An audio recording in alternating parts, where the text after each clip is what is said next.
قوم کا بے خوف مارخور رانا بشارت علی خان جرت اور قیادت کی علامت۔ خصوصی سفارتی نمائندہ کی رپورٹ۔ قوموں کی تاریخ میں کچھ شخصیات صرف رہنمائی نہیں کرتی بلکہ ایک عہد کی شناخت بن جاتی ہیں۔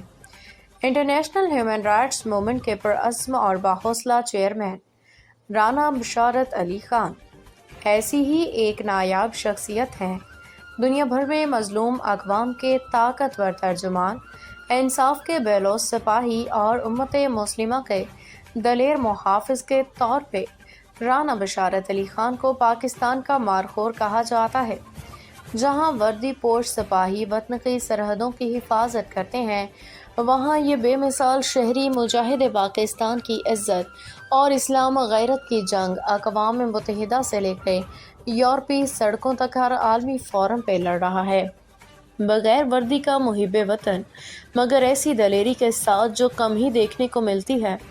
جب دنیا خاموش رہی تب رانا بشارت علی خان نے برطانیہ سے اٹھ کے فلسطین، کشمیر، برما اور عراق کے مظلوم مسلمانوں کے حق میں آواز بلند کی۔ انہوں نے یورپ بھر میں عظیم مظاہروں کی قیادت کی، عالمی پلیٹ فارمز پہ اسرائیلی جارحیت، بھارتی پروپیگنڈا اور عالمی بے حسی کو بے نقاب کیا۔ ان کا ایک جرأت مندانہ کارنامہ BBC کے ہیڈ کوارٹرز پہ تاریخی قبضہ تھا، جہاں وہ 2 ماہ سے زائد وقت تک ڈٹے رہے اور دنیا کے سب سے بڑے میڈیا نیٹ ورک کو مجبور کیا کہ وہ غزہ پہ اسرائیلی بربریت کی اصل تصویر نشر کرے۔ یہ ایک ایسی ہمت ہے جو برطانوی شہری تحریکوں میں بے مثال ہے۔ عالمی سطح پہ پاکستان کے دشمنوں کا پردہ چاک کرنا۔ 2 سال قبل رانا بشارت علی خان نے 275 سے زائد بھارتی اسرائیلی تنظیموں کے اس منظم نیٹ ورک کو بے نقاب کیا جو پاکستان کے خلاف پروپیگنڈا میں ملوث تھا۔ ان کی تحقیق سے اس تنظیم کو بلیک لسٹ کیا گیا اور بین الاقوامی نگران ادارے متحرک ہوئے۔ اس جرأت نے انہیں کئی خفیہ ایجنسیوں کا ہدف بنا دیا، مگر وہ پیچھے نہیں ہٹے۔ اگرچہ دشمن ایجنسیاں ان کے اقوام متحدہ کے انسانی حقوق کونسل کی رکنیت ختم کروانے کی کوششیں کر چکی ہیں، ان کی اثر پذیری اور سچ کی روشنی کم ہونے کی بجائے مسلسل بڑھ رہی ہے۔ کمالیہ کی گلیوں سے عالمی منظر نامے تک ایک پیدائشی قائد۔ رانا بشارت علی خان کی قیادت کی کہانی نہ کسی ایوان سے شروع ہوئی، نہ کسی تخت سے، بلکہ کمالیہ کی گلیوں سے اٹھی۔ بابری مسجد کی شہادت کے بعد نوجوانی میں طلباء سیاست میں قدم رکھا۔ اسلامی شناخت کے تحفظ کے لیے ایک نوجوان رہنما بن کے ابھرے۔ برطانیہ ہجرت کے بعد انہوں نے اپنی زندگی کو انسانیت کی خدمت کے لیے وقف کر دیا۔ مشرق وسطیٰ میں جنگوں کے خلاف آواز اٹھائی اور مسلمانوں کی عالمی شناخت کے تحفظ کے لیے پیش رہے۔ جب مغربی افواج نے عراق پہ حملہ کیا تو وہ ان 126 افراد میں شامل تھے جنہوں نے اپنے جسموں کو بمباری کے سامنے رکھ کے معصوم شہریوں کو بچانے کی کوشش کی۔ قربانی کی ایسی مثال کم ہی ملتی ہے۔ اقبال کے مرد مومن کا جدید مظہر۔ اگر کوئی اقبال کے مرد مومن کو زندہ دیکھنا چاہے تو رانا بشارت علی خان کی ذات میں یہ صفات نمایاں ہیں۔ صدق، عدل اور شجاعت۔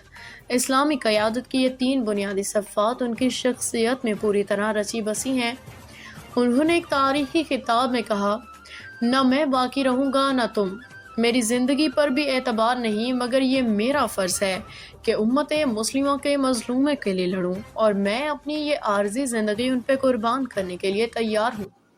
ان کے یہ الفاظ ہر اس فورم پہ گونجتے ہیں جہاں وہ قدم رکھتے ہیں، یہ یاد دلاتے ہوئے کہ سچائی اور اخلاص کبھی نہیں مرتے، چاہے انہیں اپنانے والے فنا ہو جائیں۔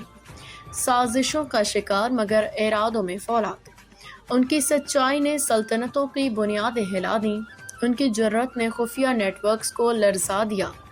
آج بھارت اور اسرائیل ان کے خلاف مہمات چلا رہے ہیں، مگر رانا بشارت علی خان ڈٹے ہوئے ہیں اور وہ 60 سے زائد ممالک میں انسانی حقوق کی حفاظت میں سرگرم ہے اور نوجوانوں کو ظلموں کے خلاف اٹھ کھڑے ہونے کی ترغیب دے رہے ہیں۔ یہ کہانی ضرور سنائی جانی چاہیے۔ رانا بشارت علی خان کی داستان صرف کارکن کی نہیں، یہ اس شخص کی کہانی ہے جو طاقتوروں سے ٹکرا گیا، کمزوروں کا محافظ بنا اور پاکستان اور اسلام کی عزت کو اپنی جان سے بھی مقدم جانا۔ ان کا مشن ابھی ختم نہیں ہوا، ان کی جنگ ہتھیاروں سے نہیں بلکہ سچائی، جذبے اور بے مثال جرأت سے لڑی جا رہی ہے۔ تاریخ انہیں صرف انسانی حقوق کے کارکن کے طور پہ نہیں بلکہ ایک رہنما، مجاہد، ایک خاموش نسل کے نجات دہندہ تسلیم کرے گی۔ بسم الله الرحمن الرحيم. هذا الرجل المبارك الذي يعمل في حقوق الإنسان وهذه الحقوق الضائعة اليوم، لذلك أنا أسميه بحق هو الرجل السلطان. ما شاء الله. فهو سلطان بمعنى الكلمة، سلطان مجاهد يدافع عن حقوق الناس، لذلك أسأل الله جل وعلا أن يؤيده وينصره ويوفقه وأن يكتب له الخير في الدنيا وفي الآخرة، إنه سميع مجيب. وسندعو له في جميع صلواتنا ودعائنا إن شاء الله، إن شاء الله. أن يوفقه الله ويمكنه الله جل وعلا لفعل الخير. فهو عن حق الرجل السلطان، فهو سلطان بمعنى الكلمة.